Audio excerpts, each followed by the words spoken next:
I can kind of feel a headache coming along. I was extremely disoriented. I couldn't remember anything. Occasionally there'll be a big collision where you can tell that something's jarred, something's not exactly right.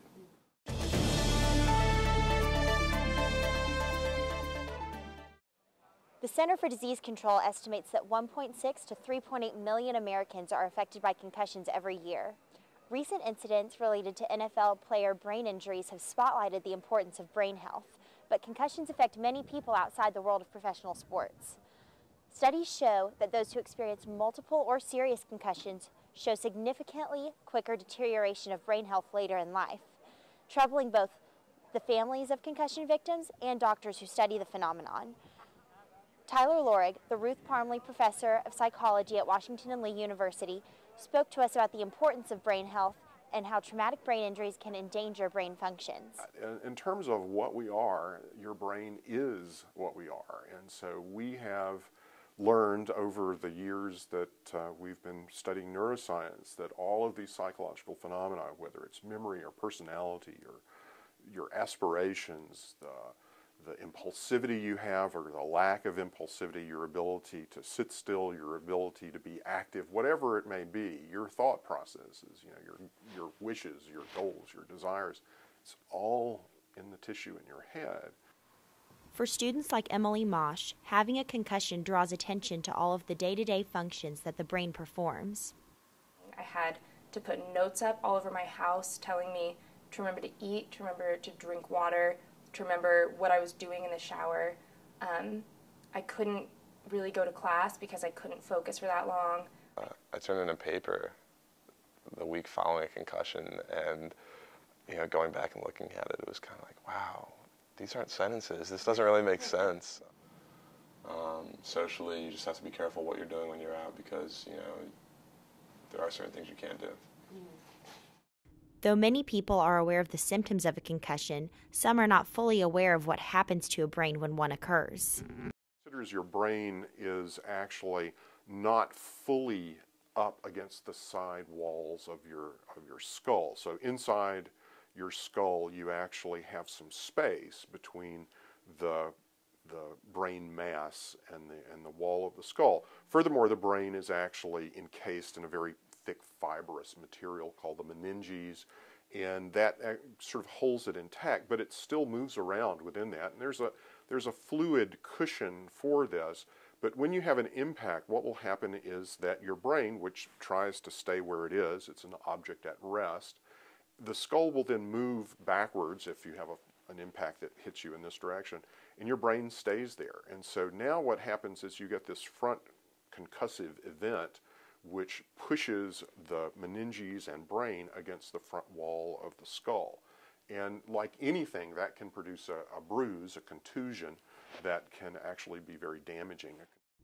Athletic trainers are often the first people on the scene after a concussion and continue treatment throughout the athlete's recovery process. Athletic trainers Rachel Wheeler and Josh Williamson spoke about the difficulties of diagnosing concussions. Sometimes with concussions being such a at times difficult injury to evaluate, you don't have a hard, fast, test. There isn't, one thing you can do that says yes or no, this person has a concussion. The research that's out there and presented and the recommendations that they make for dealing with concussion at this point, it's certainly evolved to the point where it's a much safer return to play environment, although we still don't know everything about concussion. I mean, they're still doing research on it. They're still looking into ways to really evaluate and treat concussion. Two of the people who are at the forefront of this research process are neuropsychology specialists Dr. Jason Freeman and Dr. Donna Broshek, both from the University of Virginia's Psychiatric and Neurobehavioral Sciences Department. University of Virginia and our lab in specific has been involved in understanding what the cost of mild traumatic brain injury is. And one of the ways that we study that is actually getting a captive audience of people that we know are going to be exposed to mild traumatic brain injury, and those are athletes. Athletes are involved in collisions every day as part of their sport, especially football players. And so in the early 80s, we started studying football players by collecting baseline information about how they did before these injuries were occurring, and then studying them and a matched player from their team who was similar age, position, and see how they do on cognitive testing after the fact. We are hoping to use technology that is very cutting edge, that pulls together different kinds of imaging and will allow us to identify early changes in brain functioning that may help us figure out who is at risk of chronic traumatic encephalopathy, not only while they're still alive, but while they're still healthy and playing, so that hopefully we can give them very good medical advice about the risk to them specifically, so that they can potentially make decisions to end a career early on before there is significant damage. Technology that is being developed, diffuse tensor imaging, or DTI, is an area where we're just starting to realize what some of the implications are for knowing in vivo or while alive what somebody is actually experiencing functionally in terms of what's happening in the brain and how various metabolites are being processed. Athletes in particular are prone to multiple severe concussions, which can have devastating effects on brain health. Concussions can get cumulatively worse with each new injury. Your third one is going to be a lot worse than the first. I mean, they're all kind of circumstantial, but typically the symptoms can be more severe or even last longer with the more concussions you get.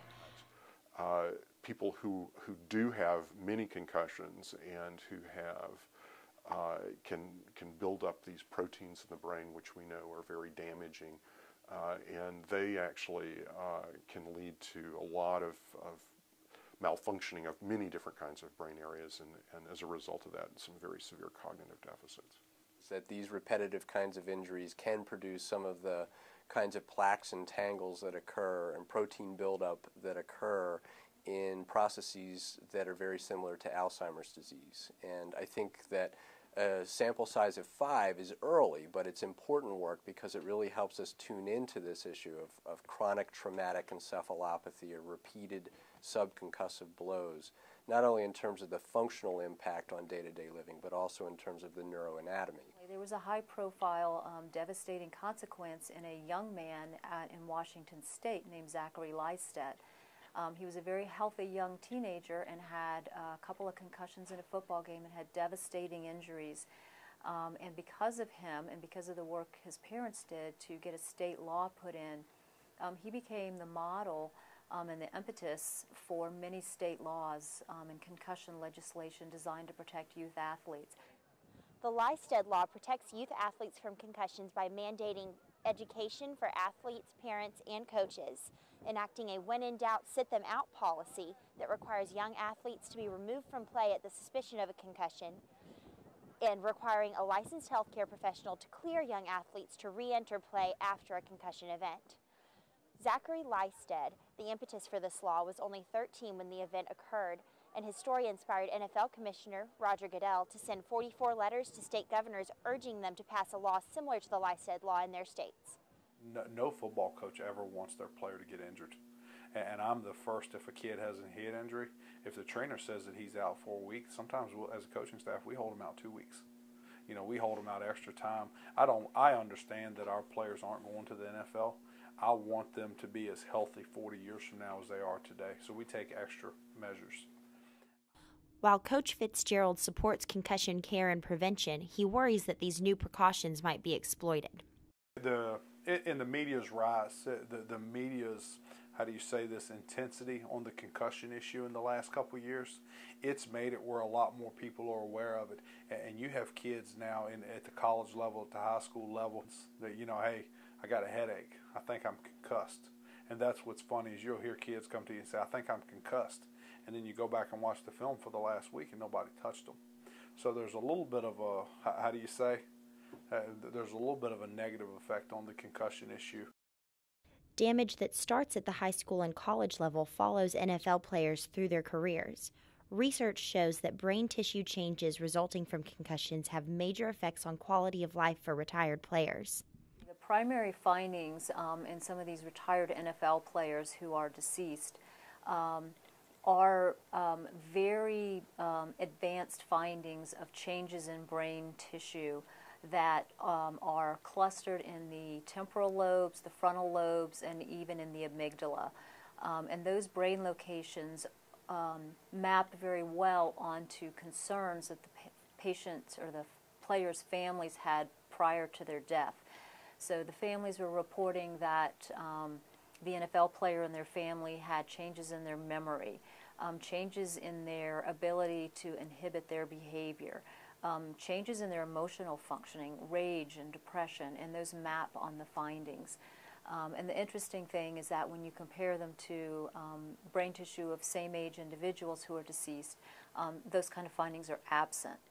Despite the attention that the media have given the concussion issue, some in the football community remain skeptical. Look at some of the guys. There's kickers in there that suing the NFL for injuries. There's wide receivers and cornerbacks that never ever had a head injury, and now they're suing the NFL for their head injuries. They never had one. They're broke. It's their last chance in life to hit a big payday.